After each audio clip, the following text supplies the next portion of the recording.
What's up and welcome to Ahead of the Curve. This is your host, Jonathan Gelner, and thank you so much for joining us today. This podcast is powered by Stick and Ball TV, the baseball and softball streaming platform. If you're a coach who's looking to get better, then Stick and Ball is just for you. With weekly updated videos from some of the best baseball and softball coaches in the country, it's a no-brainer. Check them out at stickandball.tv or on the Stick and Ball TV mobile app. On today's show, we have on Brian Green, head baseball coach at Washington State University. Brian is in his third season leading the Cougars after being named the 17th baseball coach in Washington State history in 2019. If you know one thing about Coach Green, his teams can hit. In the 2021 season, they led the Pac-12 and 5th in the country in doubles per game. They were second in the conference in hitting at .302. They were third in extra base hits and third in scoring. So on the show, we discuss how they spend the first third of the fall on culture, and then we take a deep dive into their process of developing hitters during the fall. Here is Brian Green. Brian, welcome to the show. Happy to be here. This is fun. You know, we got through the COVID stuff and we did a bunch of these last year, it's been a while since I've been really podcasting it. So actually glad to get back in. This will be a fun night tonight because as we enter into the off season. No doubt, no doubt. So I was actually reviewing my notes, the one that I think you did it with Sheets, the one that you and Joe Dillon did. And so I pulled some different questions that I thought were really good from that. And so I'm, excited to get to learn from that. That was a really good. Did you know Joe beforehand? We had met, and we had met through a couple of podcasts, and then through Sheets was actually the Stick and Ball relationship is where that started. I've actually connected with Joe a few times, but no, I think we were like an hour and a half talking hitting. It was awesome. Yeah, no, it was great. Yeah. I loved it. Yeah. Well, I'm excited to get to learn from you today. And so talking off the mic, previously you were a head coach at another school, and then you got the Washington State job a couple of years ago, and then COVID year hit. We had some crazy stuff go on. But if we could go back to, when you accepted the job, again, you had been a previous head coach, and circumstances change, and then people change, different part of the country, and you've got a brand new team with a new culture that's already built in somewhat, and then you're wanting to put your own spin on it. And so it's interesting because you have like this base and like this core information and this core culture that you want to bring over, but you're also getting to add new stuff based on, the people and the processes that are in place that you find are really good. So I'd love to hear just your thoughts on, what did the vision look like? What did you bring with you? What did you change or do differently? And just kind of walk us through your first couple of months of what you can remember. I'm sure it flew by really quickly.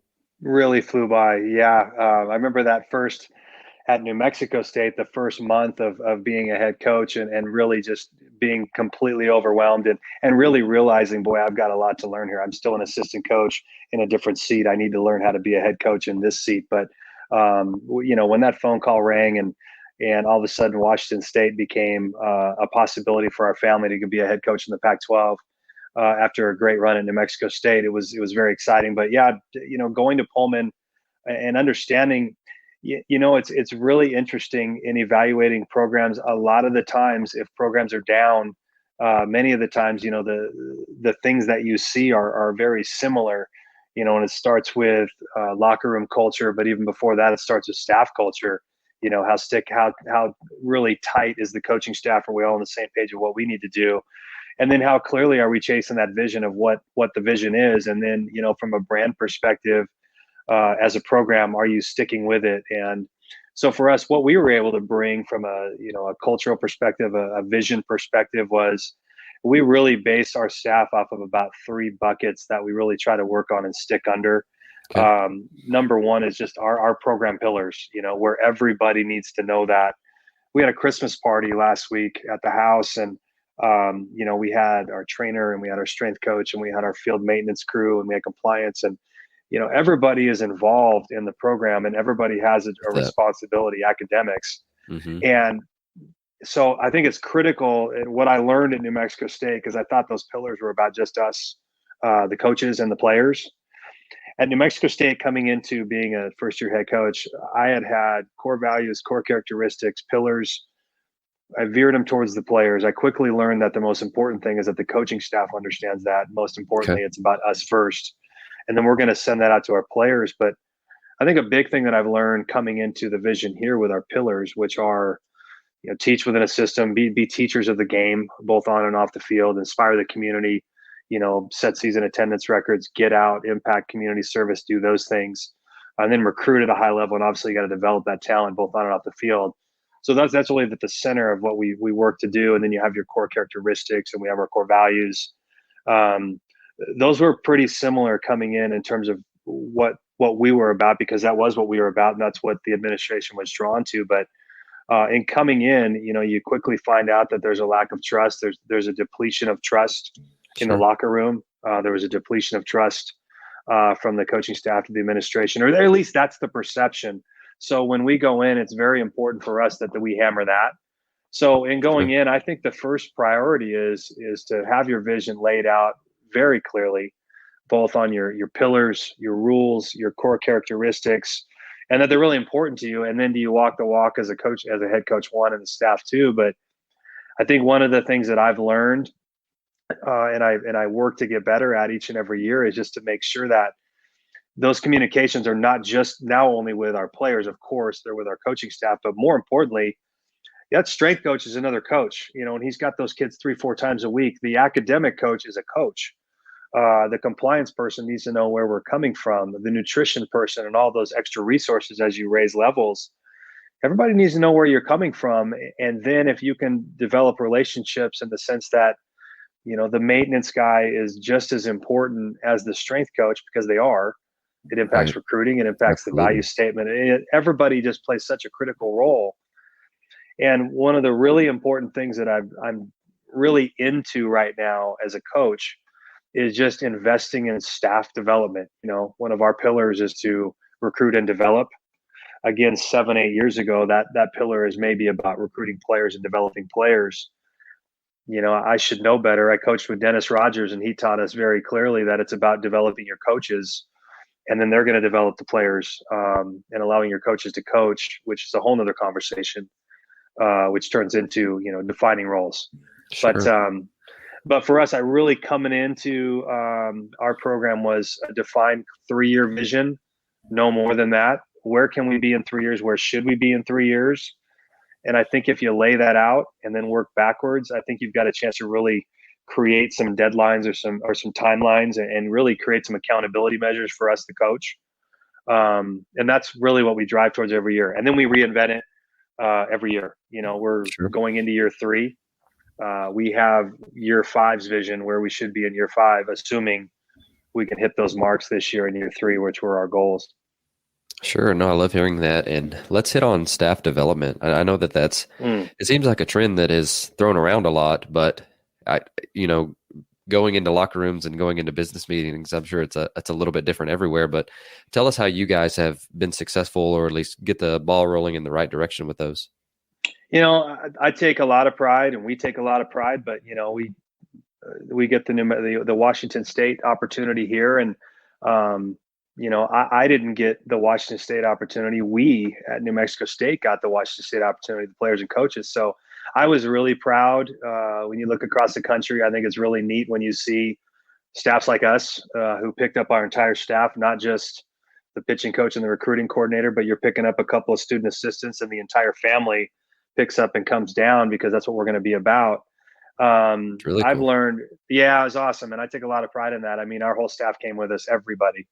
And we didn't make a change, but we lost a coach this year who we all loved and really missed. And we replaced him with somebody who's coached and played with us again. So we've got a little mafia thing in us that we're proud of, but staff development, I've learned just over the years, is just critical. And it's critical. And I feel the responsibility of the head coach is to, one of our pillars is to recruit and develop. Well, develop is something that we need to do starting with your coaches. So we invest in it. We've got $10,000 or more in our line items or our fundraising items of what we do with our staff. But we have things that we do. The staff retreat is a critical component of what we do. And it's not about just going out and playing golf and, having a few cocktails at night. It's about legitimately closing doors and working. And, this year was a pretty volatile staff retreat. It was awesome.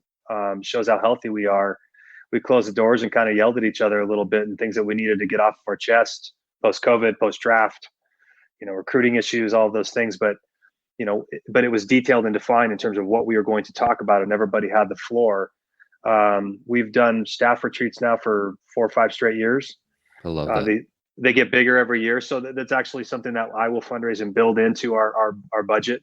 That if you work on our staff, before we meet with the players, the first thing we're going to do at the end of the summer is we're going to go on a retreat, and we're going to have fun, and we're going to take our wives, and they're going to have fun because it is an entire family. But we got to work, and we've got to come barging out of that thing crystal clear on where we go. Is really clarity is the first 10 days of the fall. We know we got a chance to veer a little bit, but we come out of there with a defined first 10 days, basically first 2 weeks of what we're going to do as a program. And that's our culture training. And we do that with the players, but that's one thing that we do. Another thing that we do, my rule, it's an interesting rule, but it's just something that I believe in. I've if you're a part of bad coaching staffs in terms of culture, a lot of times you find if you win, you might hang out. Sure. If you lose, everybody scatters. We have a rule. It's called the 90-minute rule. But the winning part's easy. If we lose, though, there's a rule in our staff, 90 minutes, nobody leaves. And we sit together and we hash some things out. So you can stay together, and that ends up being typically 2-3 hours, but we end up coming back the next day, and we've left yesterday where it needs to be, and we're on to the next day because, failures are part of our business. But that's another staff component that we do. The Christmas party, as I mentioned, is not just with our coaching staff, but it's with our entire team. I think it's a big part of what we do. And then the huge part that we do is we invest $5,000 to $10,000 in legitimate staff development, where we bring in leadership coaches that meet just with the coaches, and we go over our 3-year vision. We go over our roles. We go over individually. We take personality index testing. I mean, we study each other. There's a lot of things that we do. We really have a business model. I was very fortunate in New Mexico State. One of the alums that I met was a guy named Jerry Lujan. He's a consultant. He was a multi-million-dollar insurance guy, and he just decided he wanted to go into peak performance and speak and consult. Luckily, he was an Aggie and he was an alum. I met with him early on when we started, and right when he was getting started, and we got into our whys and our personality index testing, and first to start with the players, and then it was the coaches, and we realized how important it is to know each other. And I think the last piece that I would offer up, if you have any control over it, is with the hiring process. I think so many mistakes are really not about how hard we work on culture development, but really how hard we work on making or creating the right fit. Sure. And making sure that people are in the right position. You hire a recruiting coordinator whose strength is a great field coach. You're setting that coach up for failure. Right. So those are things that I've learned as a head coach that we take a lot of pride in, and it seems to roll over a little bit more. But at the end of the day, it's about relationships, it's about trust, and it's about communicating as a staff. And if you could, last thing I would offer up is if there's a conference room or an opportunity to have a table in the middle of all the offices, have that, because it'll open up conversation every day. No, it's great. And, I don't know if you've read Belonging by Owen Eastwood. He is Australian, I think. Anyways, so he wrote this book that really traced belonging back to, tribal instincts. And, we're still all tribal at heart. Mm-hmm. Long story long, he talked about one of the, the most cohesive staffs that he worked on was actually in a business company. And he said and I was listening to it this morning, which I think is I just wanted to add this to what you're doing, which I think is fantastic. But he talked about how when they hired you, the CEO, the first day on the job, will bring you in and tell you why they hired you. Like, we loved your people skills. We loved that you had X, Y, and Z. And then he said the next couple of hours, they will go to lunch with every one of their team members, and their team members will share their story with you. And so that immediately, you're walking into a place for the first time, your guard is up because you're like, I don't know any of these people. But he said that if we're truly trying to create belonging, we need to have that shared trust and communication and authenticity and all of those things. And he said, just from day one, you're able to let your guard down and understand, okay, this is how they see my role. Here's what they think my strengths are. And now I can just go be myself within that. I love that.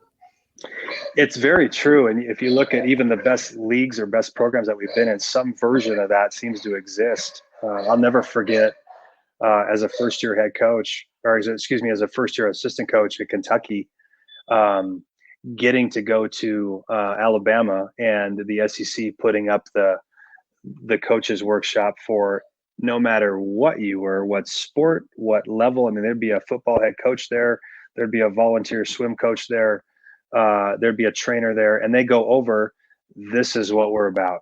And I've never ever forgotten that. And I think it's a show as to why some conferences, some teams have real pride, have real, continuous momentum, and have real traditions. And like you said, that belonging piece, but you have to work at it and you have to teach people what it really means to be here. And and it's a great challenge, and it's a challenge annually. Sure. No, I love hearing that. And it's really neat to see that you guys are bringing back, former players into the program too, that have that. And so, is there anything that comes to mind? You have a lot of people that are listening, and if you could give them like, it could be the personality test thing. I'm curious what you found with that. But if there was just, the staff retreat is a really cool thing. But from a development side, was there really any one thing that your staff just absolutely loved? Yeah, there are, and it's really there are a lot of things. Hey, we love the retreat. I mean, we play a little golf there. Sure, We work really hard. great. Yeah, have fun at night. But I think one of the things that we really, really look forward to, because we've seen legitimate, real value in it, has been the understanding of self as a staff. And what I mean by that is, for example, my why is to establish relationships that are built and based around trust. That's who I am. We know all of our staff's whys, and that's a great start. I But love that. we really dive into each other. And any of this, it's just like a swing key. It's like a grip key on a pitching thing. It's entirely about the team and the buy-in. Everybody knows the right way to do things, but it's really about just how important is it to you? Well, it's really important to me. Staff culture Sure. is really important to me, because my greatest memories in coaching are those staffs that have been so tight. And this is primarily as an assistant, of course. But I look at the 18-19 staffs at New Mexico State who won back-to-back championships, and we were so tight, and I look at University of San Diego with Rich and Sean Kenny. I mean, we were so tight. We won our first championship. Those are the great memories. But the big one is taking that, and where we've learned is really diving deep into us as people. So our personality index, things that we do. This might be a little deep or maybe a little challenging for some coaches, but Sure. I think a really deep dive into us as people. Brian, what really pisses you off? What sets you off? What gets you fired up? What motivates you? What do you need? What can't you have? What we do as a staff is we do this thing called the Colby Index testing, and we have a consultant come in. And I'll give you an example, but like Coach Davis and myself are very different personalities. We're both critical to our organization, as are Coach Davis and Bell and BC. But conflict resolution, I think, is something that is so critical from a coaching staff perspective. And this is not being soft. I think this is being really advanced in terms of, if you can get ahead of what's going to irritate you. For example, I'm going to irritate my coaches if they are uncomfortable with me 15 minutes prior to what we're going to do, going with a quick veer, or, hey, what about this? It's just my personality. I'm a kind of a zigger and zagger. I'm a guy who likes to go into a room with about 6 bullets when I speak, and I want to read the room, and then I want to take those 6 bullets and tell stories. But I'm not comfortable and can't read off a paragraph. I'll blur. I'll lose it. My point is Coach Davis needs the paragraphs, and he needs it a week in advance. So my point with that is, it's very important for me as the head coach to detail what coach needs to do with regards to recruiting. That's important to me. He knows of me, because I'm doing this a lot, that if he needs to tie me down, he needs to come in and say, Skip, I need you for 5 minutes to dial in right now. And I say, you got it. Sure. And those are things that I think so many of us, if you look at today's political or social climate, these things, I mean, this thing only feeds essentially what I like. So I just build up on what I like. So when I see something that I don't like, I don't even comprehend it. So what I would offer up would be, get to know your staff. And if we're talking about potentially hiring, what I would really say is detail specifically what the position that you need is required to be successful. Mm-hmm. So then don't hunt. It's always about hunt people, trust, loyalty, but it's always a good person. And if you've got a good person and you've got his role defined and his personality is somewhat close to that, I think that person can be successful and you can create some continuity, longevity with the coaching staff. No, and I love that you talked about clarity because, I think I've been trying to do like these different exercises in my head of, what in a simple way has the most impact. And there's two that I really think from a coaching side. Number one is clarity and two is belief. And there's so many things that people could argue are what are really important. But I feel like someone thinks that you believe in them, then I think that they're going to be more apt to go above and beyond what their expectations are for even themselves.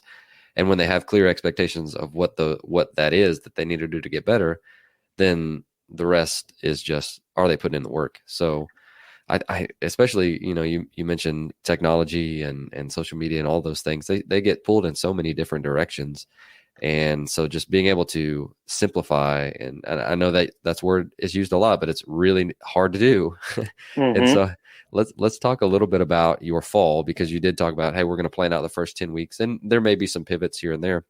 But the one thing that I've always appreciated, following you, we haven't had any conversations up to this point, but just your ability to teach concepts that are really simple, but have a very large impact. And so I would love to hear just how you guys, did that this fall. We're coming to the end of it now, but how did you guys plan out this fall? And, what was your progression of teaching things and just your process? Because I really want to, dive both feet in on this.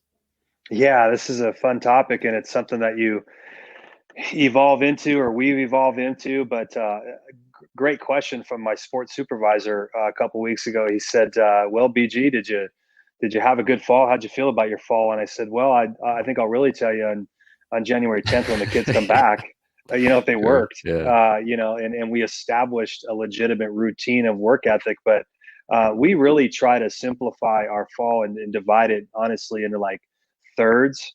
The first third of the fall is cultural, and that's program culture, walk, talk, timeliness, dress, body language, eye contact, all those things. We spend 10 days before we even go on the field. I believe in it. 10, sometimes you're like, man, I'd really like to get on the field, but love the statement of value that it makes in terms of this is really important. And the way that you walk and act and talk, if you're going to get up and punch out a Stanford hitter when it matters, or, if you're going to get the 2-strike knock against the UCLA slider when it really matters, you're going to need to have some belief and some moxie and some confidence. And we're going to work on that. So we do a lot of team building drills. We force our kids into getting on stage, introducing themselves to people in the community, going out in the community service. It's just a program and then it's also a program just to get the guys to maybe relax and loosen up a little bit, especially the new players. So they're not concerned with being cool when we get on the field, which can devastate a player for the entire fall, and it can be done in 1 week. So, but we started with culture. It's a cultural phase. And then it becomes a mechanical phase, and it really becomes very mechanical for us in everything that we do. Throwing program, ground balls, swing, tags, you name it. Pitching it's completely mechanical, starting with just the process of the mechanics of the stretch, the mechanics of the warm up, the mechanics of catch play, base running mechanics. That's where we go for a month. And we really, that tends to be a little bit longer or bigger of a third. You've got a 2-week period. You've got about a 7-8 week period of kind of the mechanical phase. Because that's the part that they're going to work on over the break. And then we get into the approach phase. And when I say approach, that's really by the time the end of the fall hits for us, particularly in Pullman. We're ending with games, as many as we can. We have some weather here, so we have to start a little bit earlier, but we still try to delay it as much as we can. And then literally it becomes, an offensive approach, a defensive approach, pre-pitch shifting, how you're attacking a hitter, understanding it, and then trying to utilize those things in the cage for adjustments and what you need to work on. For example, I'm really struggling in middle counts. So how do I sit hard and react to soft, or sit soft and react to hard, or whatever that is. So those are the three things that we do in terms of shaping our fall. But really, all of it is designed to get to where we are now. Um, and where we are now is the next 5 weeks are critical in terms of, have we as a coaching staff instilled a work ethic, a belief, a drive, a desire? Are the kids going to have a routine? Will they be working out on their own? This year, we've done more than we've done in the past. We have, everybody has their throwing programs over the break and maybe their swing programs, but we've created a program to where we have our hitting and defensive things that we'd like to see you do on your own. And if you want to do that, great, but communicate with us and let us give you some feedback if you want it. And I think we're really excited to see where that's going to go. But I think the last thing that I would add to that is, in everything that we do, I believe in, is, you said it, but it's clarity. Even if you look at our pitchers checklist over the break, if you look at our hitters worksheets over the break, skill desired, or what do you need to work on? It needs to be 3 words or less. That hitter needs to think about stay in the box, separate the hands, rotation. Because we all just give our kids way too much, because there's so much out there. And Yep. simplifying things gives you an opportunity to really come back and say, hey, coach, I'm rotating better, or I gained 10 pounds, and it's a mistake. Sure. We've all made those mistakes. You give your guys too much, and hey, you need to do this, this, this, this, and this. And next thing you know, there's no drive. It's like, I know for me, if I have too much on my plate, I just say, screw it, and I'm out. I need to be very, Sure. I need to be specific on what we're doing. Yeah. Right. And then, I had a friend who made this transition in the private sector. And so, in the role that I'm in, we have about, I think, 6 coaches. And so I've kind of taken a step back and gone to more of the approach side of things, and which is a little bit out of my element. And I'll tell you what, I have loved it, because it's no longer trying to fix something constantly. It's trying to figure out how what you already have, to a certain extent, works or doesn't. So then it will lead to more of those conversations about, okay, why is this happening? Why can you not drive a fastball to the right center field gap and then stay on plane with a curveball? Like, what causes that? And then it leads more to, some mechanical tweaks and different routines and things like that. But it's just, for me, it opens up a lot of doors and a lot of conversations, because it's no longer my opinion or the tech's opinion or someone else's opinion versus, what they believe in. It's now more of a conversation about, okay, how do we get you really good with what you've got right now? And then we can always make small adjustments. And, the feedback that I'm getting is I don't want to say it's, I think it's refreshing for them, just because I think you're right. They're inundated with so many things that they're doing, quote unquote, wrong, especially high school kids and college kids who are going to school all day and then only seeing the things that they get wrong on their papers. But I don't know, like it's been an interesting conversion for me, just because, 5 or 6 years ago, I was, very heavy into mechanics, and I still like that aspect of it. But I feel like once all of us coaches went all in on that, then it's kind of shifted toward, okay, these guys need more of that game planning approach, situational awareness, strike zone awareness, decision-making type things. And have you seen that transition too, or am I crazy? We've made it. I've made it myself as a hitting coach. I've been a hitting coach for goodness, long time. I still look fairly averagely young. So, but no, but yeah, I had a booklet at Hawaii back in 2003, 2004 that I made up my hitting manual, and I still tell our kids and joke about it with our coaches, but I think I had like 12 checkpoints to the slot position, and they're all critical. That's a lot, but there are all things that you can point out. What's a proper entry into the swing? What does that look like? Where's the weight distribution? Where's the bat? Where's the elbow? How tight are we? But the kids don't need to know that.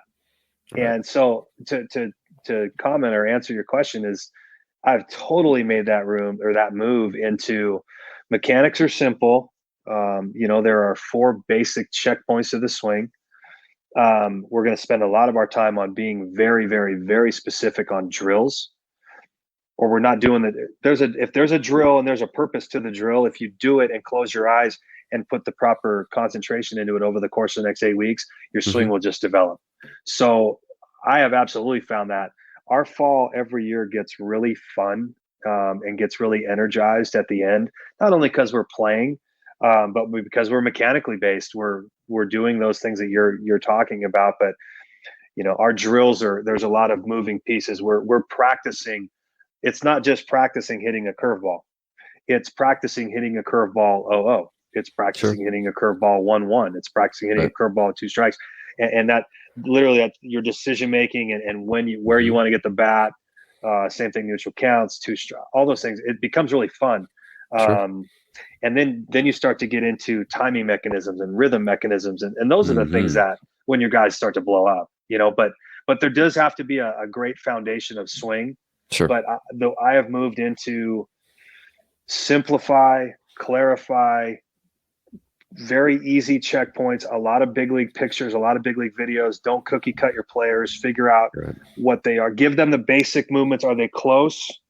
And then we spend all of our time on rhythms and movements, and that's just relationship based too. That's why I think when you look at what we've evolved into of what we do, how we do it, Mm-hmm. culture is first, because this is program wide. This is Mm-hmm. the program. This is how we act. This is the expectation. If you don't do this, you're not going to be around here. And then mechanically based. These are the expectations mechanically. But again, these aren't changes yet. Changes occur when we move into approach mode, because unless we've had conversations with recruits that we've had committed for 2 or 3 years, it's not fair to a player to see him for 2 weeks and jerk him around, make changes. Mm-hmm. You're setting him up for failure, and you're setting yourself up as a coach for him to lose trust in you. Would you, before we move on to the approach side, could you share with us, your 4 checkpoints and then some of the drills that you really like? Yeah. Starting with I think of the 4 things of the swing, the 2 areas, maybe 3, 2.5, that we find ourselves working on with high school hitters all the time is just number 1, not enough kids stride separate. So for us, it's rhythm stride separation. That's number 1, but that is such an important, not enough kids, not enough hitters are separating their hands. Everybody's really tight. Everybody is dumping uphill, downhill. So anyways, rhythm stride separation, those are critical, but making sure that those hands have some movement.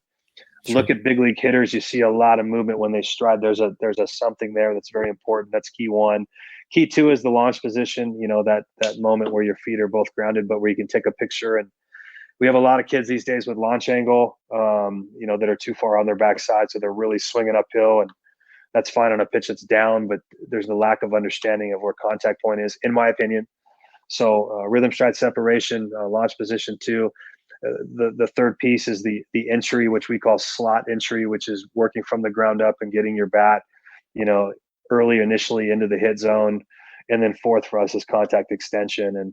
And we just don't spend a lot of time on extension. Don't spend a lot of time on contact. I'm a believer that if you can get your guys to have rhythm and separate, have a clean launch position, and understand that we can work from the ground up, and when we begin rotation, take a peek at that slot and what it looks like. I think at that point, most of your hitters mechanically can close their eyes and have a pretty decent swing. So all of our drills are based on those things. So I said the first 2 keys are critical, or the first 2.5 are critical. Well, so rhythm stride separation drills, we do feet together, hands down at the belt, stride, feel your foot go that way, feel your hands go up that way. You've created some separation. Stop start stuff where you stride and stop. You're on the toe. You've heard clutch rhythm, but the front heel goes down, the back heel comes up, the hands still remain back. That's a really good launch position move. That same drill applies to, if you take that 1 step further, entering into the slot and stopping, and then rotating from there. The walkthrough drill, they're the Happy Gilmore drill for us. I love drills that start with your hands at your belt, whether you leg lift or stride or toe tap. I really like that because it promotes this. Sure, rhythm. And so many of us do this these days. So we really try to get their hands up. So we really try to promote in our drills. So the walkthrough would be a third one, a very popular one for us, is just cool. Start with your hands down at your belt, and right, left, go. And I think the one thing I would add mechanically any of us can do. We did it in New Mexico State outside, and it's just go to Target and buy 10 mirrors, $8, put them behind your catch nets and let your guys hit into those nets where they've got some feedback visually. I know, us at the Power 5 level are very fortunate with the indoor facilities that we have. But the first thing that I did when we got the job was that we just mirrored one side of our cage and we turned that into a tee station. We flipped our nets around, and all of our tees, all of our throwing is into a net looking at ourselves. And I think that visual feedback is really important. Yeah, no doubt. And I love that. So $8 mirrors. I'm gonna have to look into that. They 'cause really are. usually Now the ones they might have flowers on them. So that's all right. We'll just spray paint them. Yeah, no doubt. So, question for you too, because I know around here Gary Ward is a big influence from Oklahoma State, and I don't know if you guys overlapped or not at all, but it still seems like he's influencing, and he was way ahead of his time for sure. Way But ahead. did he have any influence on you? Probably the number one influence on me as a hitting coach. Okay, that's awesome. Yeah, That's I remember. He's a legend, and the cool thing is he's an Aggie also, as am I. So, he was there for 10, 11 years with him and Rock. Sure. And, but no, I'll never forget being at the ABCA convention and watching Coach Ward talk about hitting. And I was, 24, 25 was my first one.